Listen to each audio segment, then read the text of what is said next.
You're watching Poland Daily Business Edition. Tonight we'll talk to Julian Kulski, famous Polish architect and city planner living in the United States for past 70 years. Mr. Kulski lives in the Washington, D.C. and our team, our crew, had a chance to interview him in his apartment. Sir, term Polonia in Polish describes Polish expats and people of Polish descent. What is the situation of this group right now in the United States of America? None. To start with, nobody really knows, including my wife, that Poles were arrived in Jamestown in the 19th century, in 1708.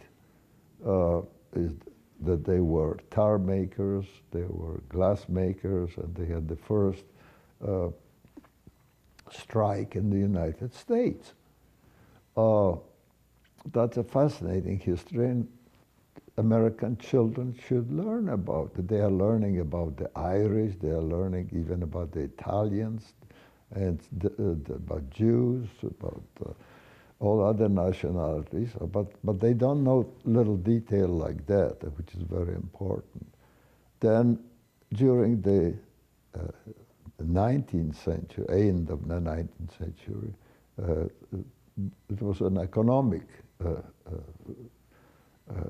and they were mistreated like all the immigrants to America, the Irish, the Jews at first, and some of that has remained. The Polish jocks, Polish jocks, for example, they're still leftovers. But there's a number of reasons. The individual Americans, my friends, including Jewish Americans, are very pro-Polish and very supportive. And this is the thing that bothers me, that, but after decades of bad propaganda, they truly believe that Poles are more anti-Semitic than anybody else. What should we do to change that perception?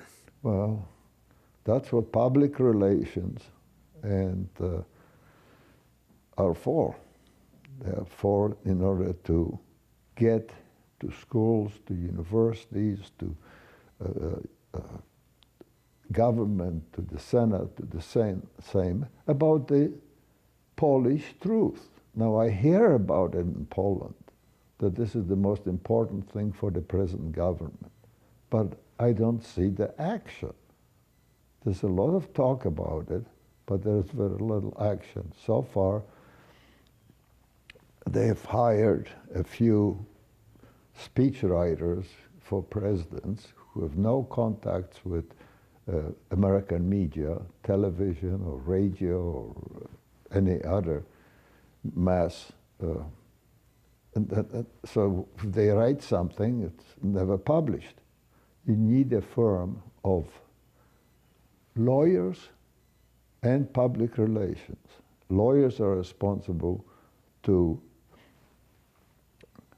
lobby on the Hill to make sure the Polish interests are represented in the Senate and Sejm of the United States. Public relations are equally responsible because they get to the mass of Americans who vote in the representative, the senators. So the Senate and Sejm, just by having support of the lobbying and not having the support of the states, we're not going to do it. Both of them have to be done simultaneously. Shouldn't we reach to American of other descents, not only Polish, but maybe even non-European? Exactly. It should be addressed to America. I know that whenever Polish ambassadors are sent to Washington, the president and the premier convinces them that they are going to be representative of Poland to America and not to Polonia. But they all, without an exception, find that dealing with Polonia is a lot easier and possible, while without the professional assistance, they could do it if they had the firms. But alone, they're just left in the desert. You mentioned the sympathy that Poland has in the American South. Is it still the case? Well, it was when I arrived in this country 70 years ago. I went down from England to Tuscaloosa, Alabama.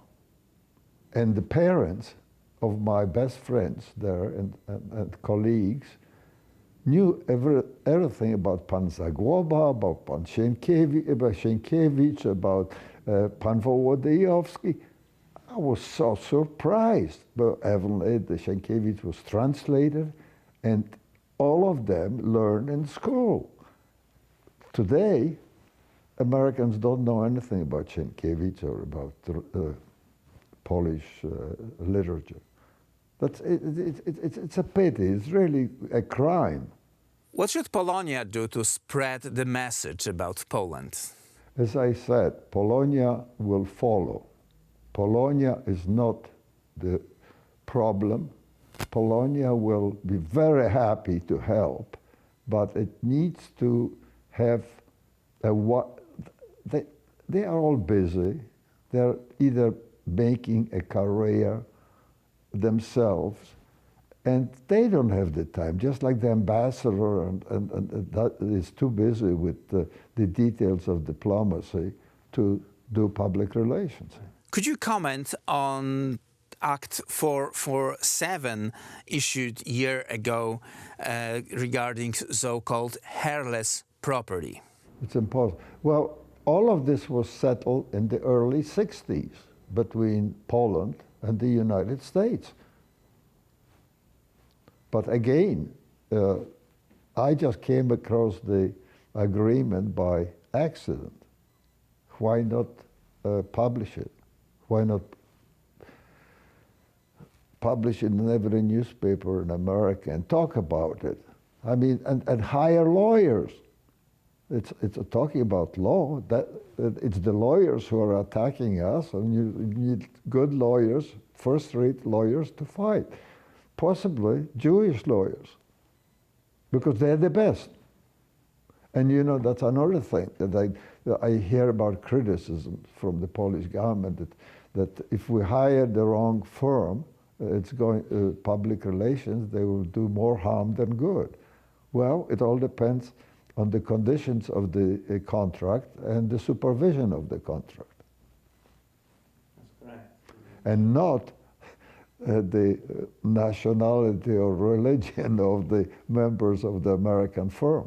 Sir, thank you very much. And that was the conversation with Julian Kulski, Polish architect and city planner living in the United States. And that was it for tonight's Poland Daily Business.